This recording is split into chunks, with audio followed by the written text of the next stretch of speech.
Hi, I'm Marty Grizzanti, and this is The Marty Grizzanti Show. As a full-time real estate investor and business owner, I have a real fascination of finding the key principles for business success and personal development. This show is a reflection of my personal mission to find out what truly makes somebody successful in business and in life. We will find tools and tactics that they've used to reach those levels. If you're the type of person is not satisfied with average and you have a hunger for learning that will never cease, this show is for you. Welcome to the show. People like authentic. That's part of it. So from a psychological perspective, so traditionally marketers pick up the phone and they go, "Hey, you, this message is exactly for you. I know what you need right now." And that's not what they say, but that's basically what they say. They say, "Hey, I'm speaking straight to you today because I know you need to hear this message." That's been overplayed. The side view by 0 point says, "Hey, I'm talking to you." It shows them talking to somebody else. Yeah. So the person on the phone's a third party. Oh. So if you're a coach, a consultant, a podcaster, an influencer, it shows you in action rather than, "Hey, I'm going to do the top 3 tips of the day." It's not scripted. It shows you in action, which I think there's a level of authenticity. Dude, you're right. You are right effing on. Made it up on the spot.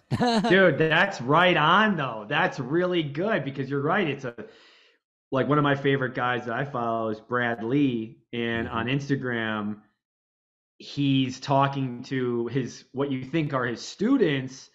And it's that much more powerful because then it's like, oh, this guy really does have students. I don't know if they're students or not. I'm just assuming they're students, right? And so that's really good. And yeah, being your background, which we'll get into, and being a sales executive and really just marketing in general and really selling and acquisition, and talking about acquisitions is how important a third-party story is. Third-party stories are what makes a deal happen. No one gives a shit about what you have to say. They want to hear about what your person you've already helped has to say, even though that story is still coming from your pie hole. Yeah. Well, and again, from that third party perspective, it's not, "Hey, listen to this story about how I helped Marty." It's actually helping him and having a camera on you. So you use Brad Lee as an example. He has a group called Closer School Live. I know Brad kind of well. I mean, he's not my friend, but he has Closer School Live, and he'll jump on a 90-minute call and have a camera on him the entire time. So he doesn't have to create content. Right. The content is the fact he's just teaching people. Right. Yeah, and that's why I'm doing this. That's why I did the podcast, is because I was pretty good at just taking out my phone and recording, talking about, a real estate deal or how I did it or, what we're doing and all those good things. But it's kind of like you forget to do it, and it may not be, it's just not as long lasting. I feel like this medium, and I'm sure you'd agree, is that you can do a 30-40 minute podcast, make a good connection, cheers, Ben, good to have you on, buddy, you know what I mean, little cheers here, and and at the same time I can use this, I can have my creative team clip this up, post it out constantly to different channels. But the point is that just doing this, I can check a lot of boxes, and oh, by the way, it scratches a creative itch that I have. So yeah, man, I'm a big fan, and I'm 100% with you on that. Dude, I could riff on this all day, because part of it, like, your podcast is relatively new, but it's already kicking butt. I know you're investing in real estate.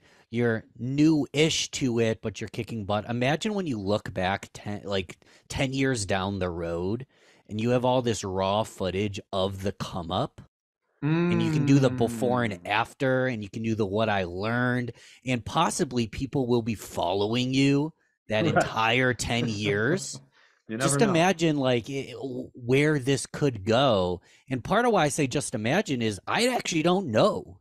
Like, you kind of learn by doing it, but you're documenting the learning process.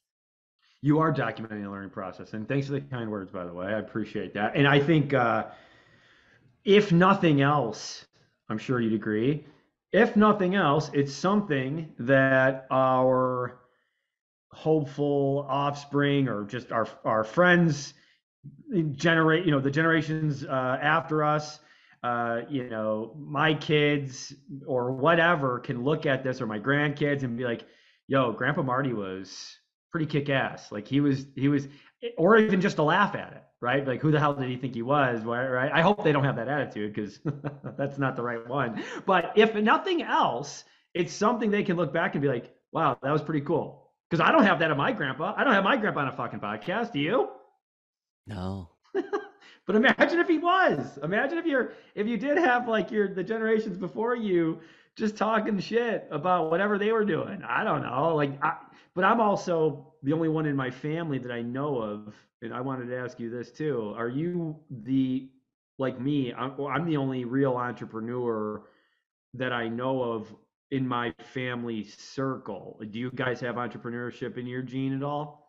So my father was, Hmm. transparently, he was kind of a failed entrepreneur, but him and I had the same gene that we don't like being told what to do. We do not like being told what to do. And my father was incredibly compassionate, incredibly hardworking, driven, would move up the ladder in any role he worked at, but he didn't want to be told what to do. So Hmm.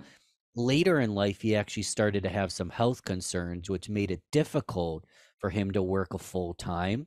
So he picked up entrepreneurship later in life, kind of more of a part time thing, while he was taking care of his family and, again, not having to be told what to do. Okay. So did you not do well in school then? Just like all the other, like I see, I did okay, like not really in high school. I guess I don't really remember. I think Yeah. I did okay. I didn't like to be a shitty student. I didn't wasn't like trying to do that. I had ADHD and I still do, but and some dyslexia, but I didn't like try to be a knucklehead. But I wanted the teachers to like me. But I guess I was always kind of like a C type of student. How about you? Yeah, it depends. I mean, I had some learning disabilities when I was younger. Like I was always behind. I had a Mm. speech impediment. I remember they were giving us grades out of 5. I would get a bunch of 2s. Yeah. Like you possibly just like had trouble paying attention a lot of the time. It's funny because I did exactly what my family and my religion told me to do. Like, I didn't have sex when I was younger. I decided I'm going to go to school, kind of get a normal job. Like, I was following the normal path. And in college, I had like a 3.7 GPA because it's interesting. I'm obsessive. When I get to choose my classes and when you give me freedom, I can excel. But when I was younger, I definitely didn't have the ability to focus. I was really just doing things because I was told I was supposed to do them, but Hmm. there really wasn't much passion. And I can't imagine. Someone asked me, we did this long thing. You walked through my childhood history, and it was annoying me on this podcast because I had no passion or gusto for like school. Like I just wanted to be playing basketball and listening to music and drawing and stuff like that. Yeah, no, and I agree with you on the college kind of turning you up a bit. Same thing. I mean, maybe freshman year I had a little hiccup, but after that Same. I was in the library all the time. I loved it. I loved it. I enjoyed what I was doing. I was really impressed with how I could, if I focused in on, writing. Writing was a big part of it. I was a political science major, and so I was like writing these papers, and I was getting some good feedback. If you get positive feedback from the leadership, whether it's a teacher or your boss, man, it can really go can really go far in how you do and like getting momentum. So I always think about that. But yeah, I know I was able to turn it up a bit in college, and actually, funny enough, I went into sales exec kind of type of thing. That's what we did. We started off of, and I know that's what you did. And I want to hear kind of how you started, but we started off, and I say we because my partner Matt and I, we have our company and the different divisions of our company, and it all started at CGI Communications. You probably even worked there, or if you're in Rochester, you may have interviewed there at one point if you were in sales type of person. But yeah, we did that whole thing. We went from setting appointments to selling, and that allowed us to really have an upper hand in real estate. But you started from what I was doing my research on you, you did some sales exec stuff. What were you selling? What were you doing? And how did that help out with your career now? Yeah, I was selling marketing, Mm. and now I have a marketing firm. So I was always the student as well. And honestly, everything I do, I swear I would get myself in trouble because we'd be learning to pitch and present one way. And I'm not going to throw anybody under the bus, but we would be saying things that, in my opinion, were incorrect or unethical. And Mm. the only reason I knew it was incorrect or unethical is I was spending hours per week on the side learning the products just because I was obsessed with, like, marketing was something I was passionate about. Like, I started marketing when MySpace was a thing, and I was setting up MySpace pages for bands, and I was handing out flyers at music events, and like Oh. everybody in my school had the same band t-shirt of a local band just because we were promoters, right? Mm. So I was passionate about it, and I would see the good things. And here's the thing about anything in life: you extract the good stuff and you learn from the bad, whether you disagree with it or not. So I would see things that I disagreed with, and I'd be like, I don't know about that. And the whole point is that I was constantly learning on the back end. So when COVID hit and I was furloughed from my role and I didn't really know where to go and what to do, I was able to skill stack the leadership skills, the sales skills, the self-study, the marketing chops to start my own marketing firm from my laptop. I mean, it's pretty darn easy when you really think about it. I'm an online marketer. But because I was doing the self-study, I wasn't quite as lost as I might have been if I hadn't. And I would never ask for another COVID. But if I hadn't have been furloughed, I don't even know if I would have started an entrepreneurial Hmm. endeavor. I was following what I thought I should do, and COVID was kind of my calling to try something new. And I replaced my income in just over a year, but it's not to impress. It's really just to impress upon the point that when you're called to do something and you've been prepared with the self-study, the skill stacking, the leadership, the growth, your whole life, I feel like I was prepared for that call, and I kind of got lucky. I love that, buddy. That's great. Well, I actually would say the opposite for me in Mm, regards to COVID, being that if we didn't, or sorry, if COVID happened sooner okay. and I would have been at my job still, I wouldn't have left because the whole problem was working kind of remotely, right? I was getting like kind of called out because we were constantly like bopping out of the office to, do a sales, to do a, to meet with the seller of a property. And if I would have had that opportunity to, be able to do that from home without the awkwardness of like going in the elevator and leaving and then coming out and coming back in and everyone seeing me, I would have still probably been at the company. And it would have ruined the chances of me doing this podcast to doing all the things that we've done and grow our company and pivot into commercial real estate. Like it's like, yeah, it would have really screwed some stuff up if that would have happened. So, but I love that you were able to, you know, very quickly, and not maybe quickly, but probably just from the years of being in the marketing business you were and caring so much and the doing the studying and really figuring it out on what you wanted to do, that you were able to then very quickly replace your income with your own self-generated income. And I think that's fantastic. Like what were you doing in regard, how were you getting out there and knocking on doors to gather clients? Like what was that strategy? Yeah, it's funny. Knocking on doors, we'll just use it as a metaphor. The way I knocked on doors was LinkedIn Got it. and the value add, because one thing I've learned in life is people are busy, their time is valuable. And if you want to steal their time, you better offer something in return that's more important and more valuable than it, or at least of equal value. So I started a business podcast you're from Rochester, New York, correct? Yep. So our hometown of Rochester, New York, it's called Rochester Business Connections. On LinkedIn, when you send someone a friend request, it's called a connection request. So Rochester Business connections. Very simple. And I reached out to business owners on LinkedIn to start a business ownership in Rochester podcast to highlight our local leaders. I didn't know exactly where I was going. I just knew that I was from Rochester and I had no business connections. As you probably seen, like when you're working in a corporate environment, you're working in Texas and California and New York City and Minnesota and everywhere. That doesn't mean you have a book of business locally. And when you sign a not compete, it doesn't matter. You're not touching your book of business regardless. So I started Rochester, New York business owners for two main reasons. One, they knew a million things that I didn't, and I had an opportunity to learn from them.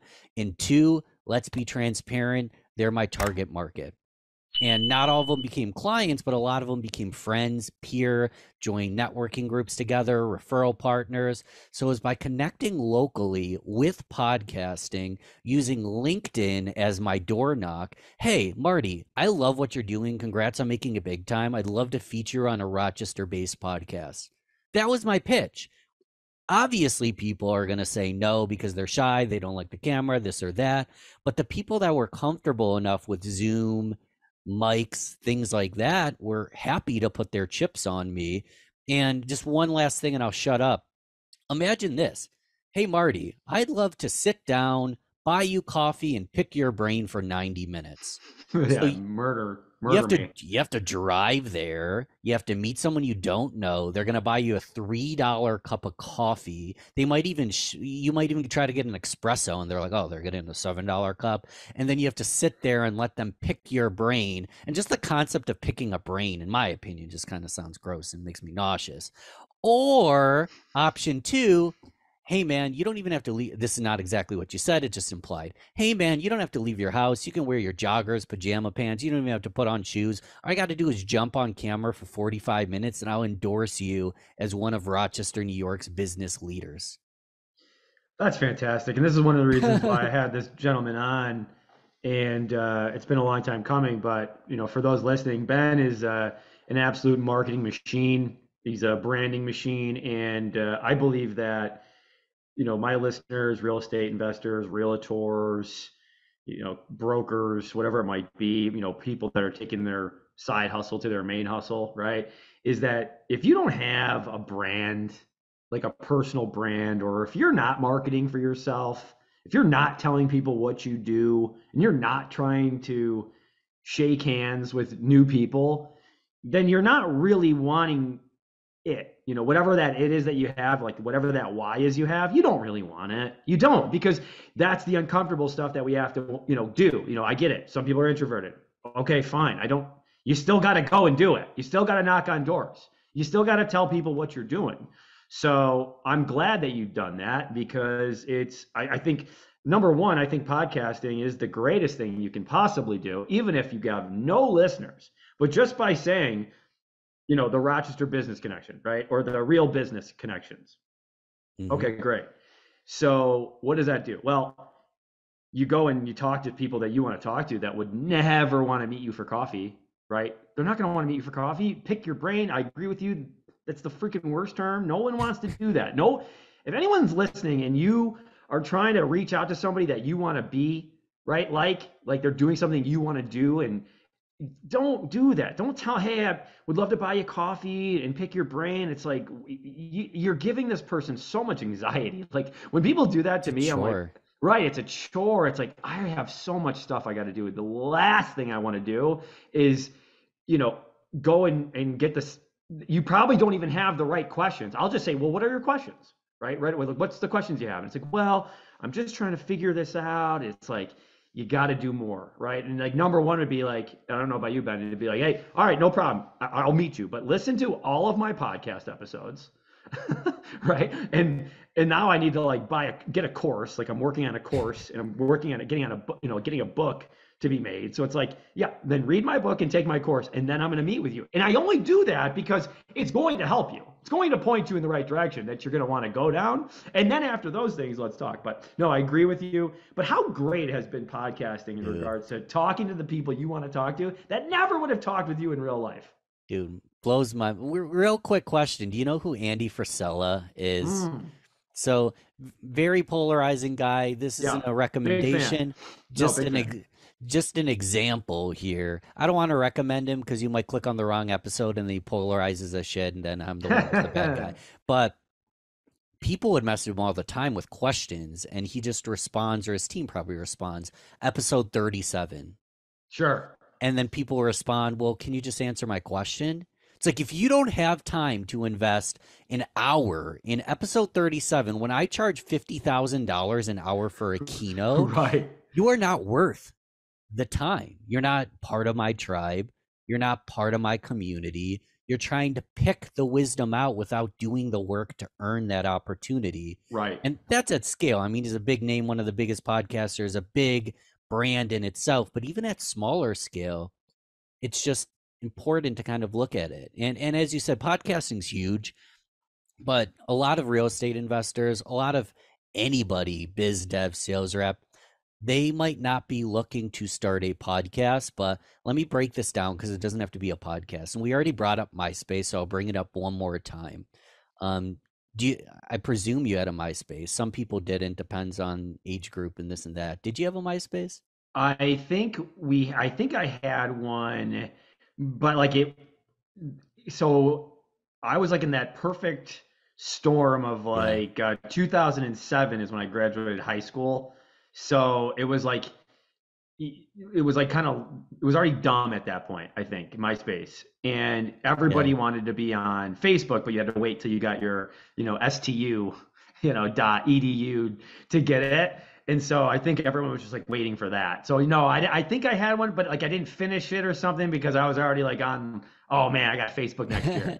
Dude, and Facebook was way better. Way better. Not the end of the world. Some people get it. I'll answer the questions anyway. So, first friend on MySpace. Do you recall? Yeah, Tom, right? Tom. So Tom was our first friend when any of us set up a MySpace page. Why was Tom the first friend? He was the creator. There you go. So if you want a seat at the table, why don't you just create the platform? Why don't you bring the table? Why don't you bring the mic? If you want to be at the big boy, big girls table, if you want to be speaking on the mic, bring your own mic. All you did and all I did by starting a podcast is bring our own mic. So when you take that, live events, maybe you start a live event.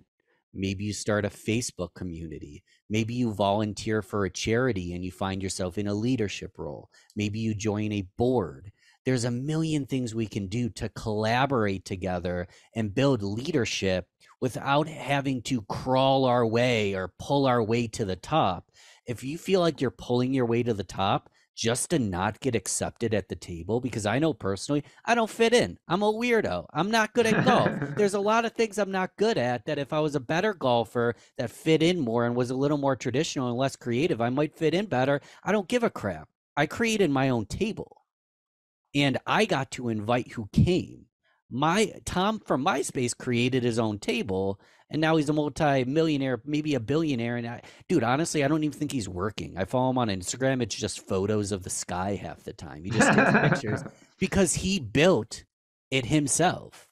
So that's my whole point there. It doesn't have to be a podcast, but what can you build? What table do you want to get on? And dude, the event's such a simple thing. You host an event for real estate agents and you sell tickets. You use the tickets you sell to bring in a speaker. Maybe you operate at a loss, and then the people you really want to show up, you invite them for free and you give them some sort of award. Yeah. So you honor people, you have a speaker, then you have general peers, and you create an event out of nothing. But then you're the MC. And if you don't want to be the MC, at least your name is big on the brand. You didn't have to pay to sponsor it because you are the promoter. That's brilliant. That's all. I'm going to take a breather. Yeah. No, it's fantastic. Couple things. So number one, I don't like golf, but I had to start doing it because I thought that was the thing for real estate connections. Because mostly I didn't want to get invited and then look like an asshole. So I got lessons, and I still look like an asshole, but that's another story. Oh, and nothing against golf. I wasn't taking a shot at No. But I just knew if I was Tiger Woods, it would be easier. Absolutely. But I get where you're coming from, and Yeah. it's way easier just to do this. Honestly, it's actually easier. The other thing is, you said it, and then I want to get to that strategy of hosting events, but you know, back to like the picking person's brain, it is selfish to Yeah. do that. So when you were saying, you know, giving value, that what does that mean, right? So when I said this before on my show, but you know that I like to clip up my videos and I post it, and I don't do it to certain, you know, TikTok or whatever. So like if you really wanted my attention, or if you really wanted to add value, right? If you wanted to add value to Ben Albert, well, you could say, listen, I know you have a podcast. I'd love to clip it up and put it on TikTok. I don't know if you're on TikTok, right? Let's say you aren't.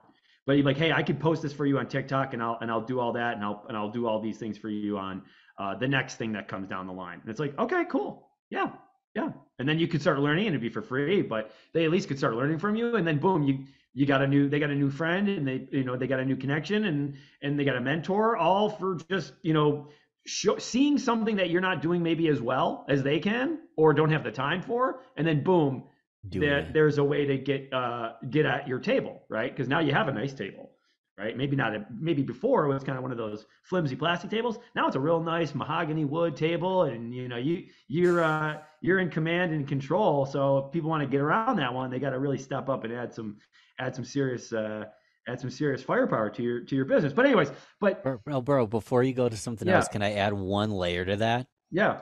In what you were saying, it's like, hey, I'd love to do this for you, this or that.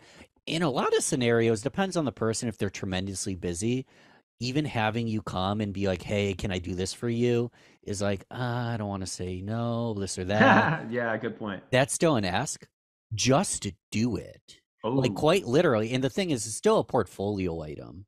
So sure. in the TikTok scenario, it's still a video portfolio album. Don't say, hey, I'd like to make your videos into TikToks. Just start making their videos into TikToks. Send it over to them and say, hey, these are yours to use. There's no branding on them. I'm going to post on mine. I want to add to my portfolio, but they're yours to use. And if you really like it, I'll run the entire portfolio for you. I'll run your TikTok for you. You really don't have to do anything. And once we start bringing in ROI, maybe you can give me commissions. I'm adding more than you need to, but you can monetize it on the back end. But instead of asking them, hey, can I make TikTok videos for you? Literally just start doing it. Just be like, type in a username and a password. I'll take over your account. And again, this is very much like I'm just getting started stuff, but you could run their TikTok for free for 6 months, blow it up, and then boom, you turn to the next client and go, look what I just did for Marty, and then charge them $1,000 a month to do what you did for free the first time. Yeah, that's excellent. I agree with that 100%. You And can no tell one's I going to be know, you mad. could tell we could talk sales, because what I'm talking about right now isn't really marketing per se. It's sales strategy with just marketing injected into it like steroids. It's like, I've already worked with A, B, and C. I thought that you'd be interested too. Here's the portfolio. The D doesn't need to know that A, B, and C were co-collaborators and maybe even free, or you were an intern, but you leverage that previous work to sell yourself to the next person. Yeah, fantastic. A lot of value right there. I agree. You don't have to ask for permission. You really don't. You can just go out and start doing it. And in regards to the event stuff, yeah, 100%. I think Cool.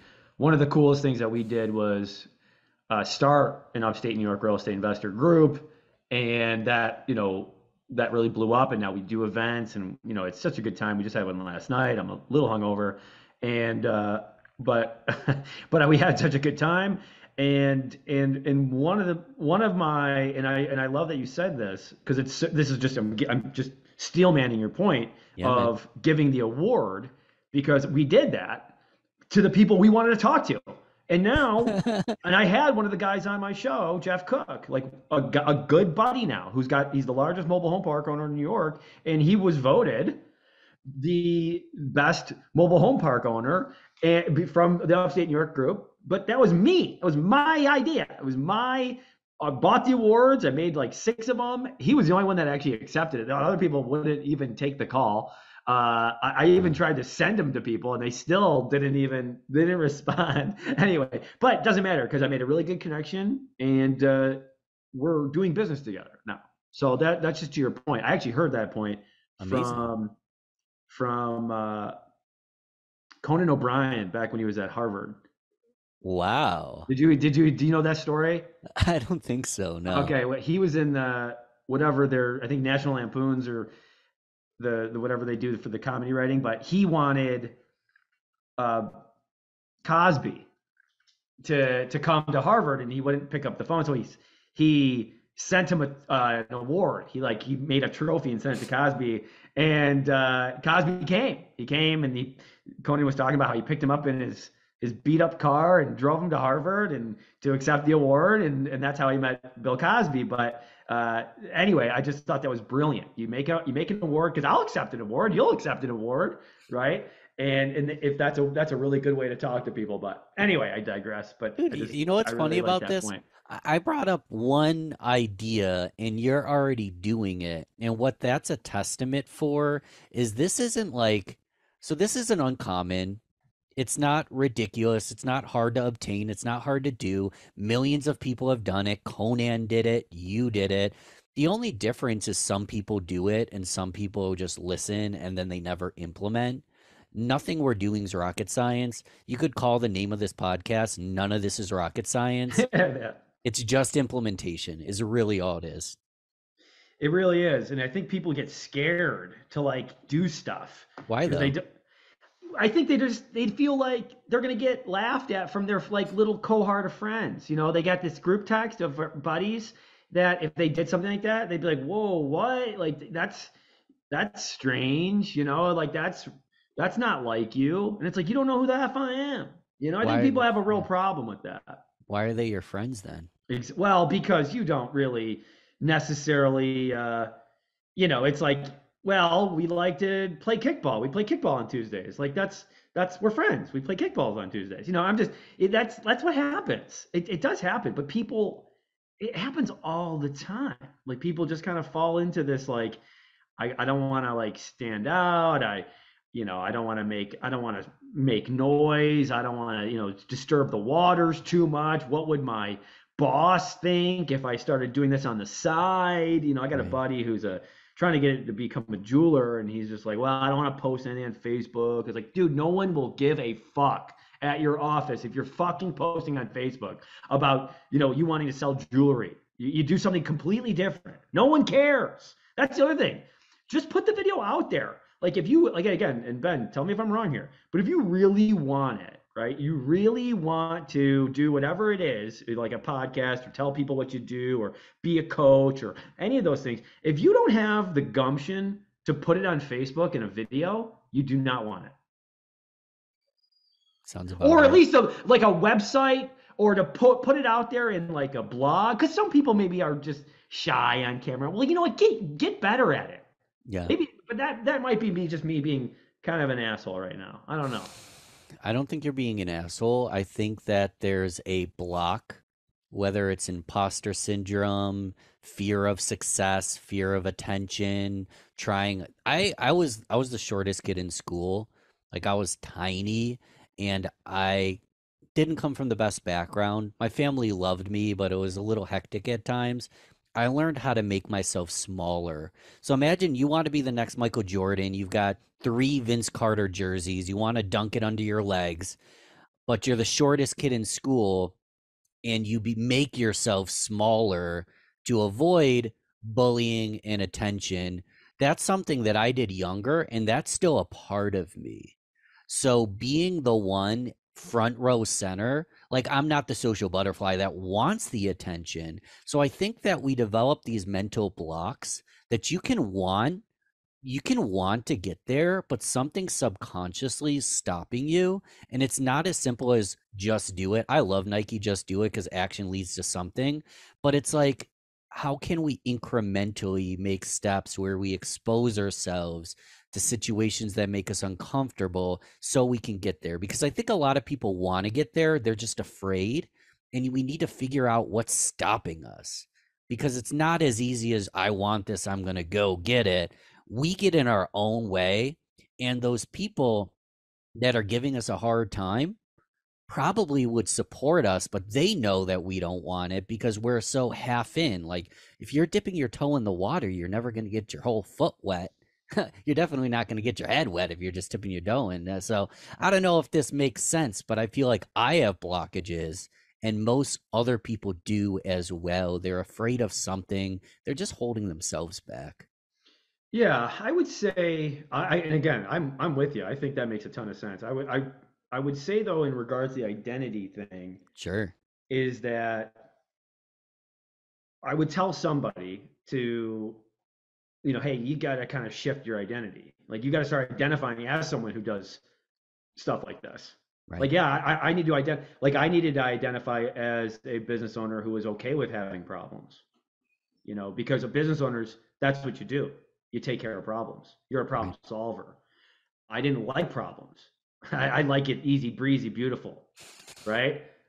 But it doesn't work like that. So then you don't really want it, right? So it's because if you really want it, then you're going to be okay with that. So I needed to shift my identity as someone who's organized. I wasn't organized. Well, now I need to shift my identity as someone who is a data scientist, who is organized, who is willing to, be someone who puts stuff in spreadsheets and is willing to, do those things, or at least, bring people on that can, right? But I got to learn it first. I got to at least understand it. So I really thought for me, it was more of like, I need to identify as this person, because then I'm going to start taking because my behaviors will start changing once I start identifying as that type of person, right? And so, and again, it comes naturally to me because it's something that I really want. It's something that is, it's very important to me, and I'm willing to die for it. And that's another thing. Are some people willing to die for it? Are you really willing to? Are you really willing to go in the arena and let it all freaking go? And again, that's a decision some people have to make. I don't know if you have to be that dramatic about it, but for me, I did, because it felt like, hey, if I don't do it this way, then at the end of it all, when I'm going up to heaven, right? And I believe heaven is where, God will tell you, let me show you what you could have been, right? Let me show you what the best version of you would have been if you would have done this, right? If you really would have done it.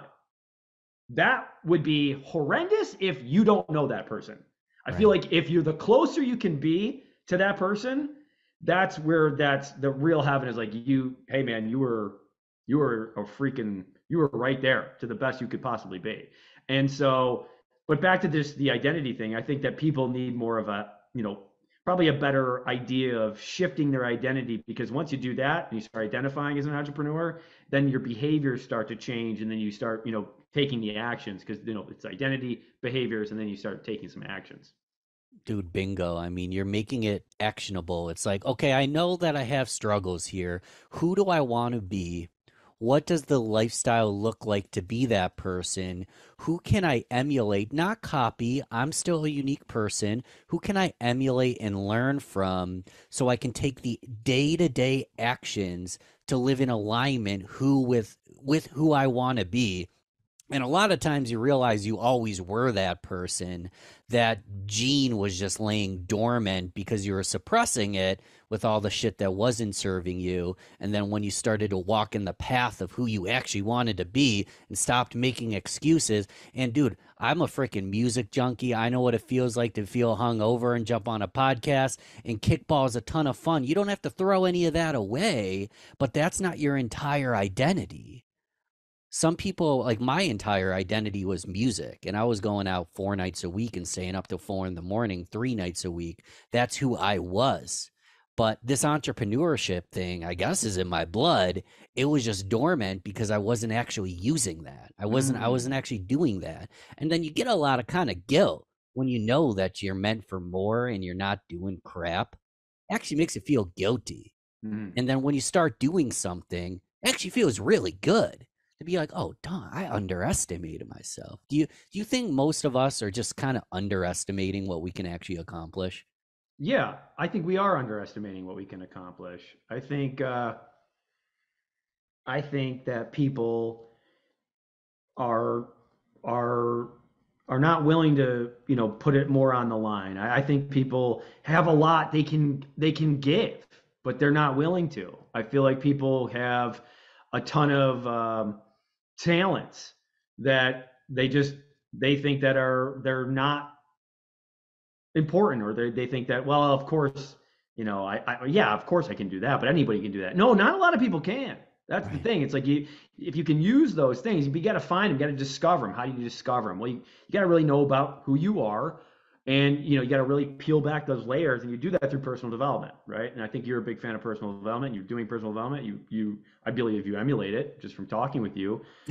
Dude, personal development, personal development. If you're not developing, what are you doing? Like, all of us need to be doing personal development. Either you're growing or you're withering. So if you, and not to interrupt you, but if you just take the words personal development, sounds like a no-brainer. Do we want to not develop? Why is it taboo? Like, why does it feel like people are like, oh, that's so, like, foofy kind of guru stuff? Like, why do people think that kind of thing is like, they would be like, oh geez, personal development, man, let me turn this off, put on the game. Why do people do that then? Bad marketing. I mean, I think the term self-help implies that you need help, and a lot of people don't want to feel like a victim. I like the term personal development more, or self-development, because you're developing oneself. I also feel like love, I'm thinking love guru Mike Myers, like the weird woo-woo all over the place stuff kind of gives it a bad name. But when you use like meditation as a simple example, meditation is bicep curls for the mind. When if you're in a high stress situation, you have the capacity to be in the present and handle it as a leader in the moment. It's no longer woo-woo. Like, there's people in the military going through meditation practices for that very reason, that when a gun's on your head, are you going to flinch? And I don't want a gun on anybody's head. But the whole point is that I feel like it was just mismarketed or demeaned as weird or soft or hippie. And especially from a male perspective, I feel like some men, at least at some points, think it's weak. But I think the strongest men are kind of in touch with the feminine and the masculine, and they know how to use what's necessary. Same with women. Like, you don't have to be 1,000% feminine. Like, humans are a blend is my whole point. And I feel like we were trying to gender, like, men are supposed to be like this, women, this is soft woo-woo for women, strong. Like, dude, like, it's a blend. And when we can figure out that it's a blend and get the masculine and the feminine, the yin and the yang, dude, we can accomplish anything we want. And this is me just on a soapbox. I could be wrong. That's my opinion. No, that's the right opinion. It's true. And maybe there was that bad marketing with, that self-help. But the personal development, being that it is, in the same category, if it's not the same thing. It's the exact same thing. It's the exact same thing, just different name. But I will say that, even if you think, for those who are listening, that I don't really need it, or I've heard about it and I'd like to start doing it. It's like, well, even if it's not for you, do it for your spouse. Yeah. Do it for somebody. Do it for somebody, even if you don't feel like you're worth it. But maybe you have your children, or you have people like that maybe depend on you, or employees. Well, maybe do it for them, right? Maybe do it for them, because that's important too. Is really realizing that it's not just I'm doing it for me. I'm doing it, like, when I'm doing my meditation, I'll tell my wife, and she'll walk in, I'm like, I'm doing this for you. Like, I'm doing this because I know how it's going to help me be a better listener. It's going to help me be someone who's going to be more in touch with, being able to take a breath. Like, I don't know about, like, in selling, like, if you really care about selling, well, I can't tell you how important it is that when you're in those stressful situations, the majority of the time, like, I never became aware of just, all right, hey, take a breath here. Yeah. Like, hey, take a breather, because this is, you're making some decisions, and it's a little bit high pressure, there's some stakes here. And then you realize that, oh, okay, if I just took this breath, I can just take a breath right now, and now I'm going to be better for that. You ever get in those situations where if you realize that, oh man, I haven't been breathing, no wonder I'm so stressed? Dude, people are, especially if you're in enough rapport and you're not an asshole, you can be like, take a breath and be like, dude, I need to slow down. I came on strong. I haven't been listening. Can we figure out if I can actually help? Like, you can even call it out on the spot. There's no shame in coming in too high energy and forgetting to ask the right questions and messing something up. Realize it, possibly call it out. or just do it different next time, but Yeah. I think, awareness is key, and it's hard to get that awareness unless you do this kind of stuff. Yeah, the call out's a good one. I think call out, if Literally. anything, yeah, no, if you call yourself out, I think that's great on a like a sales call or when you're meeting with a seller, and because you want to give them a reason to you know just feel like you're a human being, right? And be like, oh, okay, like they're just a normal person like me, and it maybe puts their guard down a bit when you come out like that and just kind of, even if it's like you drop your business card or something and be like, oh, geez, I forgot my business cards. It's like, oh, okay, like this guy's just a normal guy. It's like you're not a robot. It's not perfect. Dude, and It happens. you are a normal guy, and you are a Right. human. People in business, whether you're marketing, we'll just use sales as an example. It's like, I know the script, I know my agenda, I think I can help. I need to be a champion and get the sale. I need to close them. You're like, dude, this isn't like a freaking game, dude. Like, you're a human, they're a human. Don't forget the script. Don't forget how you can help, but be a freaking human being. If you and ah a couple times because you don't have your script memorized, no big deal. Like, at the end Right. of the day, I feel like people are trying to put a mask on and over deliver, and then they just have commission breath, and it's just awkward because you're not acting like a human, you're acting like a sales rep that's trying to sell me. And Right. I want to buy your product, but you're making me uncomfortable, bro. Has that Right. ever happened to you with someone, like, you want to buy from them, but they need to step away for a minute? Has that ever happened to you? Well, yeah, a couple things is that, I don't know about you, but salespeople are like the easiest sale, right? Oh Like if yeah. you're a salesperson, I'm like the easiest to be sold. But no, to your point, yes, of course, of course. It's like everybody wants to buy, but no one wants to be sold, Yeah, right? exactly. So you kind of have to you got to go through that a bit, and yeah, people coming at you kind of hot, and what you kind of like know that they're trying to sell you. It makes the whole thing like really unpleasant. But when someone's coming in just starting to, if you go in with just, hey, I just want to add value, and listen, I don't sell every car. Listen, I don't buy every house. When I walk into an appointment and the first thing I say is you should list it, Yeah. then I immediately win. Like I immediately win. Like the first thing I say as I walk into a house and I'm like, or if I walk into a commercial property and I'm like, oh, you guys should list this. You'll get a ton more money. Or you know what? I can refer you to a contractor that could fix this whole thing up for you so you don't even have to bother with someone like me. And they're like, okay, trust is built. I'm good. Let's go with you. So, but I mean it. Like that's Yeah. the genuine truth. It's like I genuinely mean that for like those are listening, like if you're going to a house that's it needs work and you just tell them, listen, I think I can refer you to a contractor that can fix this whole thing up and you're going to make a lot more money. Right. Right. And you just come in with value, then the sale becomes so much easier. So like, what are your thoughts on that? Do you think that's about right? 100%. I mean, you're explaining what it's like to be a sales professional, a business owner, a value giver that plays the long game and builds a network, a book of business, and a book of referrals. There are ways that you could have got that sale that maybe you shouldn't have got the sale, but by, in some cases, just being like, no, dude, list it. You'll make more money this way. I want to stay in touch. Like, you are building yourself as a professional that, I don't know, I feel like people see. Let's use Instagram as an example. You pull up your phone, you see Instagram, there's someone who's wealthy, there's someone who's doing just kicking butt, and you're like, I'm not that person, and we want the money now. But what people don't realize is you're going to get the money if you have the composure of someone who honestly deserves that money. And a lot of people that get money quick lose it because they don't have the skill set. So if you have the comfort to walk away from a deal that doesn't serve you, from a deal that doesn't serve them, or even a human that you feel weird about and you don't want to do business with, walk away, because the money doesn't matter. And the way you'll book your business as a professional is just going to be way better than. And I'm on a freaking soapbox because there's roles where your job is to hunt and get the sale. But if you're working for yourself and your job is to hunt and farm and feed, you can't just hunt, because then your book of business will look like crap, dude. It's a really good point. That's a really good point.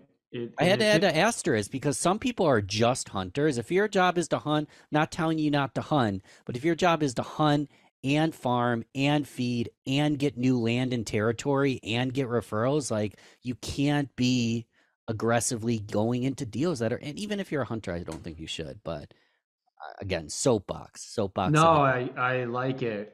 It's very interesting, and it makes what a real salesperson, they're like, that's why they're the highest paid profession, because all those things are difficult to do, all of those things at like kind of at one point, right? To like be able to be really good at the nurturing side, going out and closing, going out and getting the referrals, actually performing on whatever it is that you sold, truly knowing whatever it is that you are selling, right? Knowing the product better than anybody. But really, the best salespeople are the most honest in the room.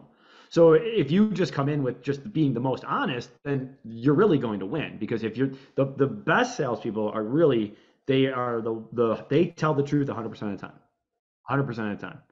And because you're right, it's really not about that deal that day. It's about the foundation of just the business that you want to grow. And if you can do that with quality customers, because they're so good, they're going to tell other people, and those people are going to really take that in consideration and be like, wow, that person's you're okay. It just makes your life a lot easier, right? Instead of just blowing through somebody. So I think that's fantastic, but easier said than done, right, Ben? Personal development, man. You got to develop your freaking personal self. Are you a closer? Nothing wrong with the term closer, but are you like a aggressive closer looking to get the deal and make money? Or are you a sales professional looking to help people be honest and know that all the closing and the deals come because you're a stand-up guy or gal? So that's my opinion on that. Personal development.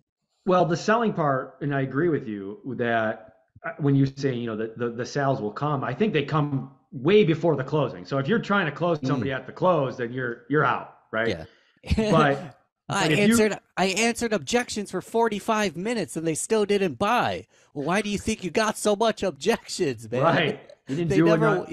You didn't do enough in the beginning, or you didn't build up the rapport right. You didn't build up the credibility. That you didn't answer you didn't find the problem that they had. You weren't able to address the problem and show them a solution, and why your solution is different than anybody else's, and that's why it's better than anyone else's.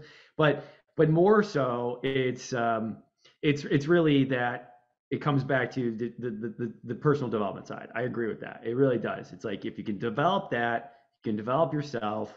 I do believe, I feel like the sales will become a lot easier, because people can you're attracting it. I know that sounds crazy, but you do start attracting that. And I had something else to say, but I lost it. It'll come back. Dude, I love this conversation.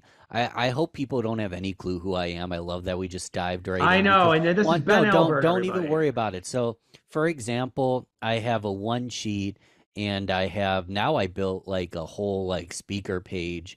And the thing about having a speaker page, I do it to pitch myself to actually get into events, but then I'll be on podcasts and everyone will just ask me all the same questions. Like I'm not trying to knock anybody, but people look at my speaker page, they read my bio, and I'll be transparent. I've told the same story 100 times. I could close my eyes and tell my freaking story. I could tell a why story. I kind of like that we're just kind of freaking riffing, dude. Ben, that's why I don't do it like that. I'm not going to go and say, and I'm so excited we got, because, they're really not excited. And this is going to be great. They're not. They're like, we're going to talk about, Ben, he's got this and he's got that. And Ben Albert, welcome to the show. And it's like the same old horse shit. No one really cares. I want to have a conversation, because I want to have somebody that I can be like, okay, I know this person. I feel like I know this person now. I'm sure the people listening now know a lot about who you are. They don't even know what you're doing, but they know the kind of person that you are. And so I will say that Ben can help out businesses with whether it's websites and the search engine optimization, the marketing, all those things. Helping out with podcast production and maybe even matching up with different I'm podcasts. But falling asleep listening to this, and I do exactly, it. it's like but that's like it's like yeah, everyone. There's a million people that do that. I want to hear who you are, and now I feel more comfortable. I'll buy whatever the hell you got. Right. Oh, So if I that's like the to just case, start. I like if to just that's if start. that's the case, man, let's call it here, and I'll sell you stuff. No, Exactly. I'm just messing with you, man. Well, what else you got? What else do you got? I know you got to probably, we have an hour here, so we got. Dude, it's your show. Anyone listening, we're doing this right before dinner time. Yeah. So all I have is dinner. So I'm gonna let you take the lead on when you want to wrap. Since you said what do you got? Yeah. We mentioned Brad Lee, my favorite Brad Leeism, or whatever you want to call it, Bradism. And I've said it a lot, but I need to attribute the proper person. He says there's no key to success. Everybody wants to know the key to success, the fast track to success. There's no key to success. It's a combination lock. And each of us have our own unique combination.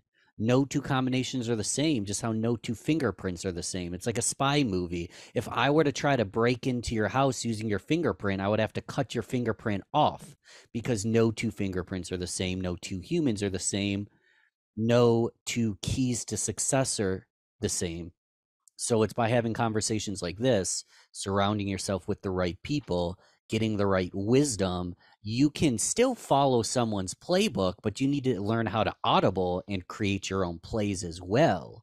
And that is the key to success, finding your combination and unlocking that shit every single day. So that's my Bradism that I riff on a little bit. But you said what else?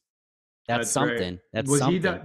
that's his thing, right? Was the and I remember when he like came up with that. I think I listened to the podcast where he like said that or something. He goes, "Oh wow, Ooh, that's good. That's a that's book." You know what I mean? Like that's he, my book. he says the key part, all the extra stuff in the fingerprint. Like a friend of mine, Rachel Jangs, she's all about own your difference. She's the brand boss, and her logo design in the background's a fingerprint. And that's the Mm, concept there. So I stole that end of it. But at the end of the day, like we're all unique. What would you rather do? Would you rather be the same or different? Would you rather be slightly better? Would you rather be 0.2% better or 40% different? If you're 0.2% better, you're not going to differentiate yourself. I'd rather be way different and slightly better than try to like compete on price and right, product. I'd right. rather compete on brand, personality, and owning my difference and finding my combination, because then you find people that want to work with you, et cetera, et cetera. So that's a whole tangent if you want to get into personal branding, but personal branding pays, man. Well, let's before we wrap up, a Table couple it, yeah, questions for you. yeah, So, man. do you like the name the Marty Grizzanti Show, or would you change it? Why'd you name it that? Personal brand. Okay. What's your long-term vision? Well, I wanted to no matter what. Okay, so here's the reasons why I have a podcast, and then we can kind of figure out my long-term vision because I think I know it, but it changes sometimes because I Same. get I Oh, get hot. I get hot on stuff. same. So number one, it's being in real estate, commercial real estate. People will Google your name, right? So it's nice that something comes up and there's a show and there's a podcast. So credibility, boom, right? Second thing is I like having people on that are doing stuff that I want to do. Great. I even have on, some, you're not like my normal guest, but I like to have on like occasionally not my normal guest type of people. And I like to have business owners on that are not really always with real estate so that if I ever get a real estate deal and I want, LPs or limited partners, I could send them the deal and have them invest with me, right? And I may not have ever met them except through the podcast, but I feel like it's a little bit warmer of a welcome handshake to show them, hey, here's a deal. You got 100 grand you want to put into this, than just some Joe Schmo who has a real estate deal, right? Makes sense. Yeah. The third is that there is a long term where I want to give, and I do want to at some point have an ask, and I'm trying to figure out what that ask is, but I don't really care right now because this is my third thing is it scratches my creative itch. I like doing it. and I like putting stuff out there because I'm getting people responding back, dude, I needed this right now, or wow, that was incredible. There's people that I've never talked to that are on, like on Facebook, they'll hit me up from high school and be like, just want to let you know, like, this really impacted me. And it's like, holy shit, I am in your brain as the real estate guy now, like forever. So there's that part where it's like at any point, if they're ever thinking about, Marty asked for a large commercial industrial building that has, vacancy and value add opportunity, I'm thinking of Marty, or retail or multifamily. I want that. I want to be in people's heads. So, but that's really the strategy on why I'm doing this. So I don't know long term, but that's really what it is today. Well, first off, realistic long term, you can always change. Maybe the vision gets bigger than you. And, thinking about built to sell, if you ever were to want to sell your business or step away and start a new one, having your name tied to it's not the best move, but you can always pivot long term. The Google thing is what stood out to me right off the bat. Are there other Marty Grizzantis, or like, is there competition for your name? Is there? No. So boom. So my name, for example, Ben Albert, the defensive coordinator, I think the linebacker coach actually for the Duke Blue Devils. He's been freaking teaching football for over 20 years. He's Ben Albert. So if you look at the first page of Google, I think he owns about 80% of the real estate. I come up first page, but he owns Ben Albert. So you made a really good point. If someone Googles your name, just because they're looking to work with you in general, they'll see that you have your own podcast. They can dive in. They can see the videos. I think that's brilliant for the personal branding piece. I think long term, you might end up wanting to change it if the vision gets bigger than yourself. But the personal branding piece, love it. I also love, you mentioned like, I'm different for the show. So I'm going to assume that Marty doesn't live, breathe, bleed real estate. You've got friends, you've got a family, you've got kickball, you've got events. So to call I don't actually have kickball. I was naming that as an example, but why not? Why not have some kickball? Maybe in my next life? season we'll talk about it. We'll Yeah. start a team. But to call it real estate 101 or whatever, just use it as an example, you might get kind of bored kind of quick. Exactly. That's why I didn't want to do it. So I like your route. I think a route people go that's totally wrong. And I'm going to think of something. I don't want to use a direct example because I don't want to offend anyone. I use a fake one. Your personal brand matters now as a podcast name by Marty Grizzanti. I'll just use myself, so I'm not putting you on blast. By Ben Albert. No one knows Ben Albert. Ben Albert doesn't have a personal brand. He doesn't matter now. Why am I going to listen to your show? You're stretching too wide. Now, nowadays, my podcast is called Real Business Connections because I'm trying to go national, but I started with Rochester Business Connections because I, like you, wanted to talk to business people. I didn't want to just talk marketing, but I went hyper local because if I went hyper local, I could build a local brand and then use that to expand to a larger brand. So I think a lot of issues, this isn't for you, it's for anybody. They try to go too big vision with their brand right off the bat. And no one cares. They're caught in the sea of sameness. There's only one Marty Grizzanti, and if they Google your name, your podcast comes up. I think it's a kick-ass idea. We could brainstorm, maybe find a different name. But for what you told me, I think you made a good move. Thank you, because it's really not about today. Like it's not about it because I want to have a brand where if I want to pivot into something else, like real estate will always be a part of it because it's there's so many different ways to make money. Dude, you could start and you could do something else, man. Yeah, or you can just do it. And I do. Like I have like 2 other podcasts that I partner on occasionally, and it's like I don't really. It's like I'll do it. Like sounds good. Like, but there is a part of me where it's like, hey, you should try to monetize this thing. Like you should. Like if you can, then you should, right? And but it's not there yet. And this is like a more of a long-term play. It's like it's nothing that it needs to be done today. I do this for fun. So it's like and it's good for me. It's good for social media. It's only going to be better by just doing it this way, I think, long term, than if I tried to be like the commercial real estate guy with Marty Grizzanti. It's like, there's so many of that shit. I just didn't want to do it. I love that you're so darn Googleable. I'm gonna tell you, and I kind of am gonna want you to edit this out, but you don't have to edit it out.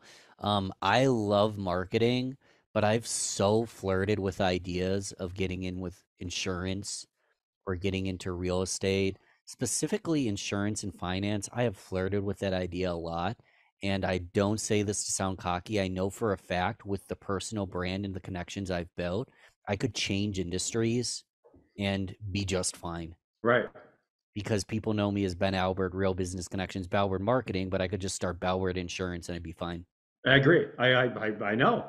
Exactly. So, that's a part of the reason why I didn't want to just put real estate, right? Exactly. Because like if I ever wanted to do something differently, or if I wanted to own different businesses, whatever, then it's like, I'm just Marty Grizzanti. You're going to buy into me. That's what people buy into. They don't care about whatever product it is. They're like, I'm going to buy into Ben. I'm going to buy into Marty. And then whatever he's got, hopefully it's good, but I like and trust the guy. So I'm going to pay in full. Yeah. And even if it's the same as the other person, they'll go with you. A lot of people are trying to be the best in market. It's impossible to be Elon Musk, SpaceX. It's not impossible, limiting beliefs. But even if you're selling Marty and Ben sell the same product, the person who gets the deal is going to be the person that the buyer likes. Let's be real. So the personal brand is going to give you the deals. Even if you're working as a rep selling the same product as the rep down the road, you're going to be getting the deals. They're not. They're going to be pointing fingers. But the reason you're getting the deals is because your personal brand, your honesty, all the stuff we talked about today. And that's the show, boys and girls. Ben Albert. Ben, where can they find you? See, I thought I had a mic to drop. Never mind. I have a little freaking blow up mic I usually That's drop. smart. But Yeah, I think that's I funny. dropped it too many times and lost it. So wherever you found this, Real Business Connections is my podcast. It's my website. It's my everything. So whether it's the Google, whether it's the YouTube, whether it's the podcast player you're on right now, first off, leave this guy a review, man. Leave 5 stars. You don't have to leave a long review. Click the 5-star button while I'm saying this right now. And if you type in Real Business Connections, wherever you are right now, you'll find me. And if it's worth connecting with me, go down the rabbit hole. But just type in Real Business Connections and you're good to go. That's it, boys and girls. You just got it. And we'll see you next time. Bye-bye. Thank you for tuning into the Marty Grizzanti Show. If you're listening on Apple Podcast, leave us an honest rating and review. If you're on Spotify, make sure you follow us for weekly episodes.